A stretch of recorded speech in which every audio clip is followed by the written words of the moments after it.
morning and welcome back to the morning commute with Hopi living in the city. It is Thursday, everyone. Throwback Thursday. So I have a few videos for you guys that I put up, and I am just headed into Central Phoenix. It is 5:36 and 70 degrees outside. I have me a cup of joe. I only took part of my vitamins this morning, and I'm all out of the probiotic drink, so I need to pick some up today. I'll probably go up to Whole Foods and grab a small bottle to hold me over before noon, and then pick some up at Safeway when I get home. I like to think that that's helping my gut health. Let's see what's going on here. So tomorrow is Halloween. What do you guys have planned? Are you passing out candy? Are you taking your family trick-or-treating? So I need to pick up some candy, or either the missus or I, or both, need to go out and pick some up. She got a big bag from Sam's Club, and I think that's where she got it. And then I wanted to get a little bit more just in case, because we usually get several people, maybe I would say we pass out maybe a good sized bowl. Not quite one of the big bread bowls, but it's pretty good. When we were in Maricopa, we used to get a lot of people, but we would also have the garage open, and we would have some decorations up, strobe lights, and we would dress up and pass out candy.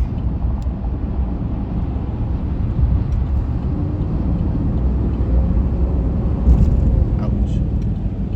And so the grandkids are coming down, and nephew's coming down, so they'll be out in the neighborhood. And the Nextdoor app has places where they're passing out candy, and you can put your location on the map if you want.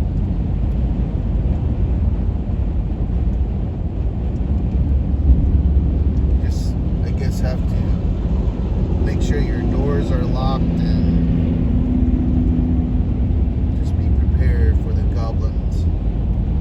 Because one time there were some goblins that I didn't recognize, probably not from the neighborhood, but the next day I noticed that my rear passenger door was open and they were digging around trying to steal some stuff. They just got away with some cleaning supplies,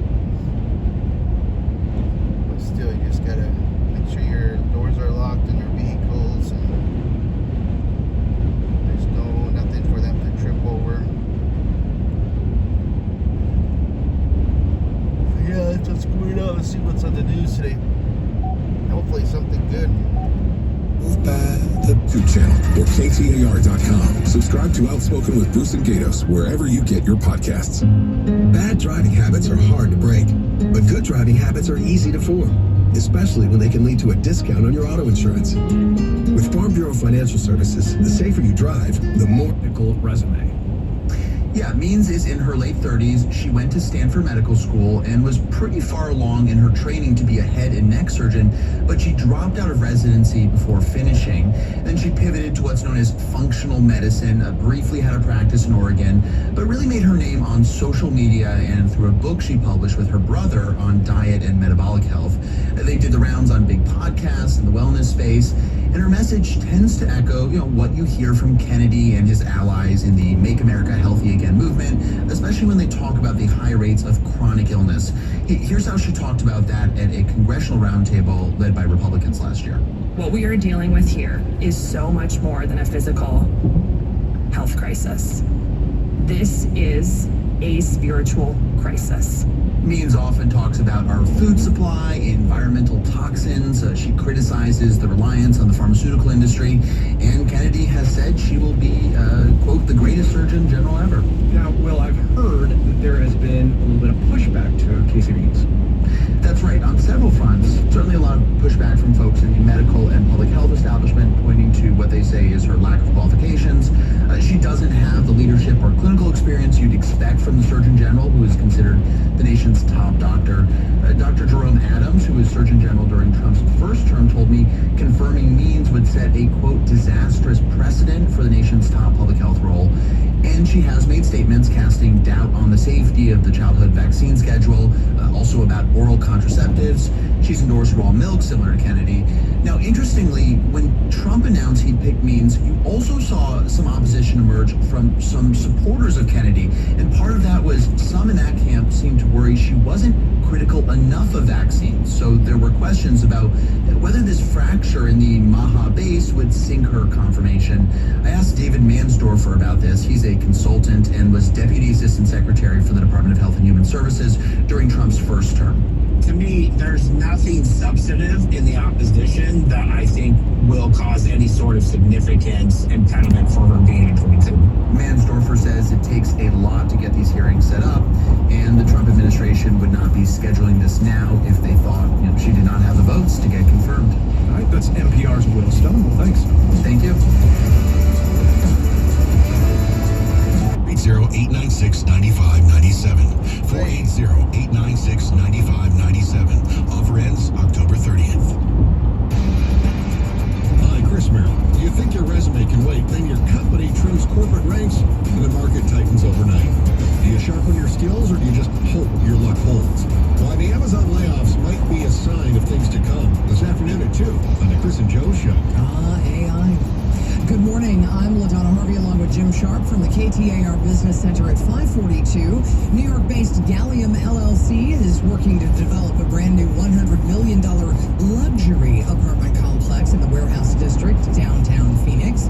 Our partners at the Phoenix Business Journal say it'll be 7 stories tall with construction slated to begin in the fall or winter of next year. On Wall Street right now, Dow futures down 0.5%, S&P futures down 0.33%, and the NASDAQ also down about 0.5%. For more money news, visit the Business Center at KTAR.com. KTAR News Flash. At 542, this is what you need to know right now. With federal food assistance funds cut off as of Saturday, concerns mounting at Central Arizona Shelter Services. The nonprofit says people in homeless shelters may be among the hardest hit by the missing money. Head Start programs also at risk of losing federal funding due to the shutdown, putting free child care for families under the federal poverty line in jeopardy. Arizona's program serves 17,000 kids who are going to need alternative care.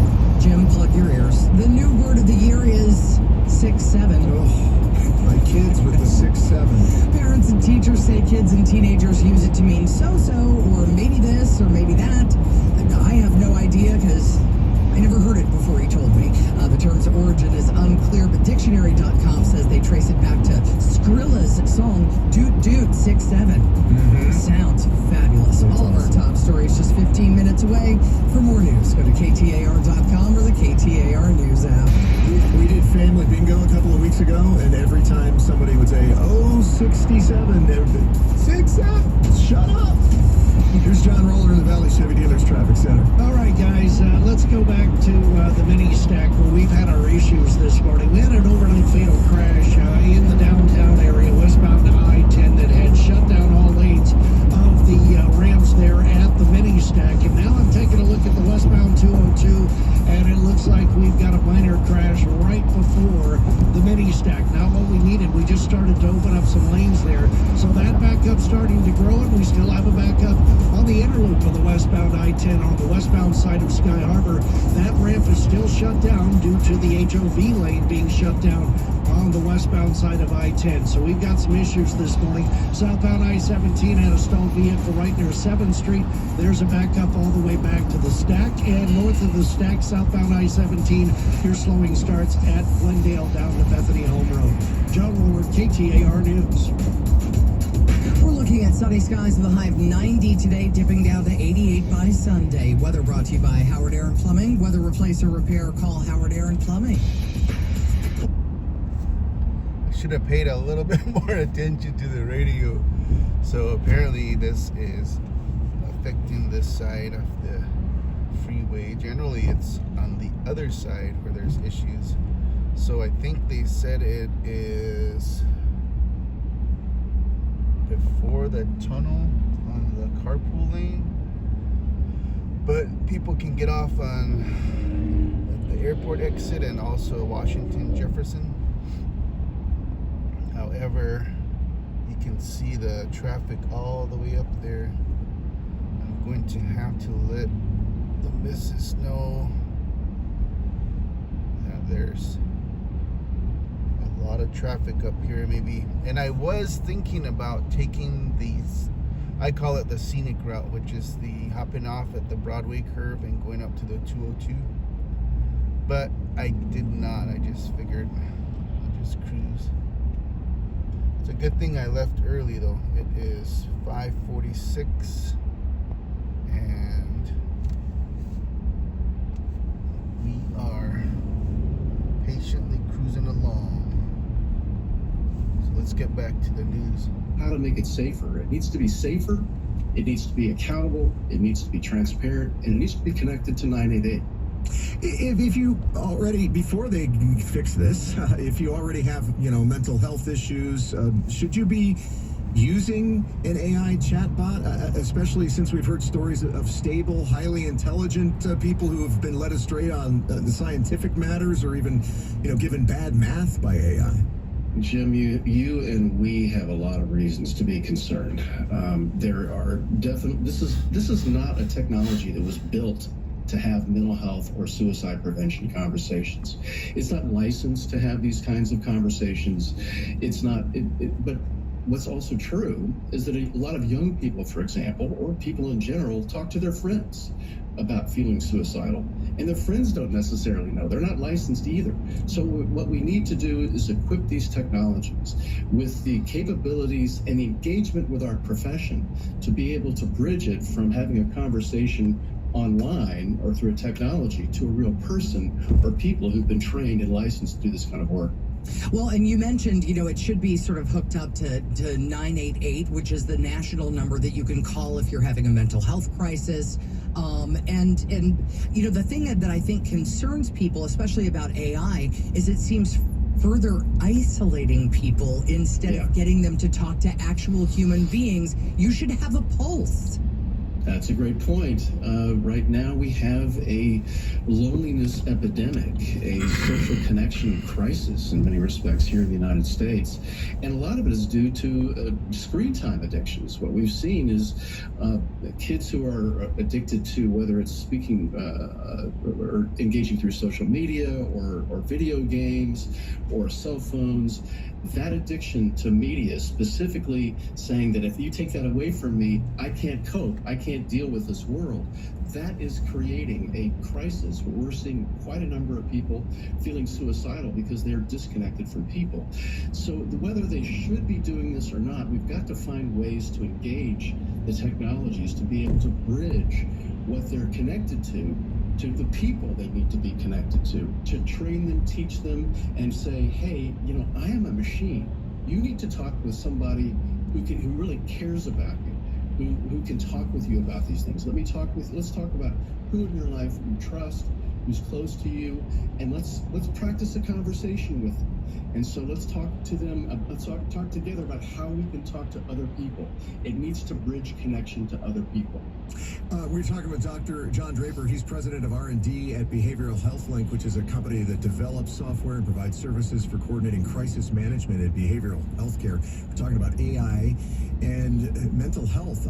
I've been in recovery a long time. I have a friend who relapsed not that long ago. And he was using an AI chatbot to help him figure out how to get sober and how to get his wife back. And I'm just like, dude, you just go to some meetings and reach out to human beings. Right. That's kind of the problem with what we're talking about. It's not that AI is necessarily bad. It's just relying on that specifically is not great.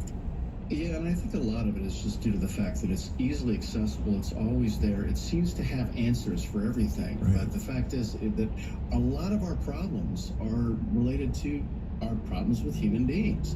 And they're not going to solve. A machine is not going to help us be better necessarily with human beings. It's our engagement with human beings. It might give us some tips, and that could be useful. But what it needs to do is help us practice be with human beings, not practice be with machines. Well, and Dr. Draper, it does seem that most of these AI man, we're being chatbots, forced social off. media, etc., they're built for addiction. They're built to keep you engaged with them. That's right. Yes. So that Forced kind off of goes the, contrary to what it is we're talking about here. HOV. It is true, but there are, and of course, there needs to be some kind of accountability. There needs to be federally supported testing of chatbots that really understand how they respond to crisis situations, and there needs to be independent oversight of AI mental health. I mean, in AI in general, there needs to be, and right now, I mean, the cat is already out of the bag, and we've got to do whatever we can to not rely on AI to police themselves. They're not going to do that. John, thanks so much. Dr. John Draper, once again, president of R&D at Behavioral Health Link, which develops software and provides services for coordinating crisis management in behavioral health care. Coming up in just a few minutes, has the situation between the U.S. and China cooled off a little bit? Right now, let's see how your traffic is heating up or maybe cooling off. Here's John Roller in the Valley Chevy Dealers Traffic Center. Well, I won't lie, guys. It's been a rough start. And let's go back to the westbound 202 Red Mountain Freeway. Just prior to the mini stack, we had just opened up some lanes from an overnight fatal crash near the downtown area on the westbound side of I-10. And we have a fender bender blocking the number one lane coming in on the westbound I-10. So lean to the right. You're already squeezed down because the HOV lanes are shut down there. So that backup's starting to build all the way back to 32nd Street. And now let's go to the split where we've got slowing starting at the westbound I-10 right at the split. That's all due to the ramp closure to the westbound I-10 in the downtown area. Lean to the right. Lanes are opening back up, but still heavy slowing. If you're coming southbound on the I-17, you've got slowing trying to make that transition to the westbound I-10. Extra minutes this morning. We'll keep you up to date. John Roller, KTAR News. Sunny skies with a high of 90. Will stay sunny all the way through the weekend with a high of 88 by Sunday. So just gradually dropping down. Weather brought to you by Howard Air and Plumbing. Weather replace or repair, call Howard Air and Plumbing. All right, we've got a lot of healthcare options here in the Valley. Maybe not all of them, though, offer the kind. Okay, folks, you might want to leave early if you have to get to Central Phoenix, North Phoenix, West Valley from the east side. HOV lanes are closed. Looks like the 51 is being closed. 51 exits. So I'm gonna hop off here on Washington, Jefferson. And I think they said that the 202 is pretty backed up as well. So I think carpool lanes are closed on the 202 headed into Central Phoenix, and then carpool lane closed over here. I could have went straight, but I don't want to risk it like a brisket. All right, folks, you guys have a good day. Be safe. Austin,